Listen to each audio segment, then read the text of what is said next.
అందరికీ నమస్తే. రాయలసీమ మహాకవి సమ్మేళనం అనంతపురం కేంద్రంగా ఏర్పాటు చేశాం.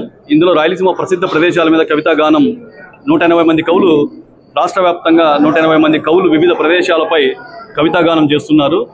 ఈ సందర్భంగా రాయలసీమ సాంస్కృతిక వికాసానికి, సాంస్కృతిక చైతన్యానికి ఈ కార్యక్రమం ఎంతో దోహదపడుతుంది.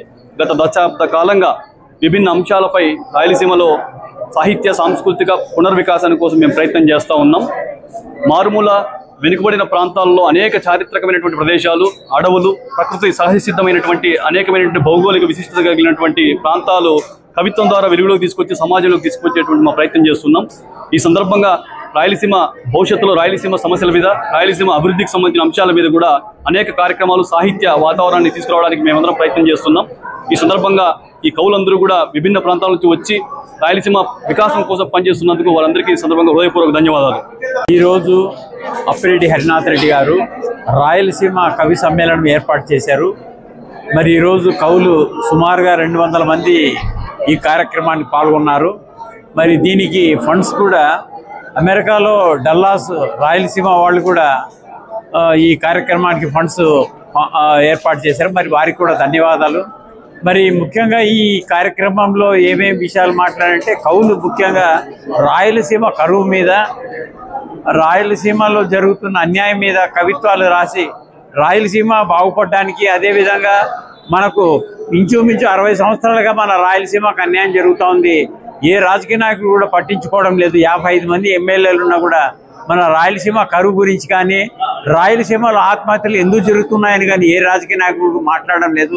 మరి వీరు ఎందుకు ఇక్కడ ప్రజలతో ఓటు వేయించుకొని ఎందుకు మాట్లాడడం లేదో ఇక్కడ రాయలసీమ వాసులకి ఎవరికి కూడా అర్థం కాకుండా, ఇకనైనా కూడా వీళ్ళు నోరు విప్పి ఈ రాయలసీమ జరుగుతున్న అన్యాయం మీద, మన వాటా మీద, మనం ఎంతమంది ఉన్నాం, మన కనీసం అంటే కూడా 900 టీఎంసీలు అయితేనే మన రాయలసీమకు సరిపోతాయి. ఏ రాజకీయ నాయకులు కూడా దీని మీద మాట్లాడటం లేదు.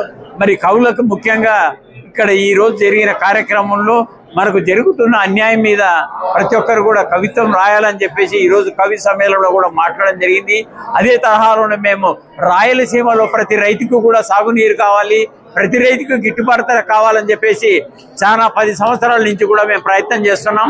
మనం జనవరి నుంచి కూడా మేము ప్రతి మండలము, ప్రతి గ్రామము తిరిగి ప్రజలను చైతన్యవంతులు చేయాలని చెప్పేసి మేము భారత ప్రజా రైతు సంక్షేమ సంఘం నుంచి మనం వచ్చే నెల జనవరి నుంచి కూడా ప్రజలకు పోవాలని చెప్పేసి మేము నిర్ణయించుకున్నాము.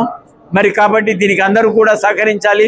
మనకు కావాల్సిన గిట్టుబాటు ధరల మీద, మన సాగునీరు మీద మనం ఖచ్చితంగా ప్రయత్నం చేస్తే కొంతకాలానికి మనకు ఇవన్నీ కూడా సమకూరే అవకాశం ఉందని చెప్పేసి మీకు తెలియపరుస్తున్నాను. నాకు ఈ అవకాశం ఇచ్చినందుకు 13 టీవీ వారికి కృతజ్ఞతలు తెలుపుతున్నాను. నమస్కారం. నా పేరు అన్యం శ్రీనివాసరెడ్డి, మాతృభాష పరిరక్షణ సమితి కార్యదర్శి, నంద్యాల. రాయలసీమ సాంస్కృతిక వేదిక ఆధ్వర్యంలో దశాబ్దానికి పైగా అనంతపురం జిల్లాలో రాయలసీమ ప్రాశస్త్యానికి సంబంధించినటువంటి విశేషాలతో చాలామంది కవులు కలిపే ప్రయత్నం జరుగుతూ ఉంది. దీని తరఫున మేము నంద్యాల నుంచి వివిధ సాహితీ సంఘాల ప్రతినిధులు, కవులు, రచయితలు ప్రతి ఏటా ఈ కార్యక్రమానికి వస్తూ ఉన్నాం. సీమ ప్రజల భావోద్వేగాలు అన్నిటిని కూడా ఇక్కడ వివరించేటటువంటి అవకాశం ఉంది. ఈ ప్రాంత ప్రాశస్త్యము, విలువలు, సంస్కృతి, సాంప్రదాయాలు అన్నిటినీ తెలియజెప్పేటటువంటి వేదికగా రాయలసీమ సాంస్కృతిక వేదిక అప్పిరెడ్డి హరినాథ్ రెడ్డి గారి నేతృత్వంలో నిర్వహించడం మాకందరికీ సంతోషదాయకంగా ఉంది. ప్రతి ఏటా సీమ సాంస్కృతిక వైభవాన్ని తెలుపుకునేలా కవులందరూ ఈ విధంగా కలవడం అనేది సంతోషదాయకం, శుభపరిమాణం. ఈ విధంగా ముందుకెళ్తే బాగుంటుందనేది మా అభిప్రాయం.